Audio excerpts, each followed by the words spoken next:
در محفل ما جلوه‌گر است. یلدا تو در کافه رستوران استارتن.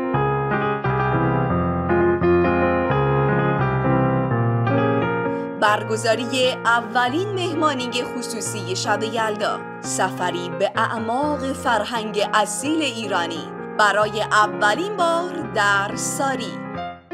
موسیقی زنده، حافظخوانی و اجرای برنامه‌های جذاب دیگر و همچنین سینی یلدایی و منوی ویژه شب یلدا. جهت هماهنگی و رزرو با شماره 0911 255 2284 تماس حاصل فرمایید یا به دایرکت استارتن پیام دهید. کافه رستوران استارتن واقع در بلوار دارا. ظرفیت محدود.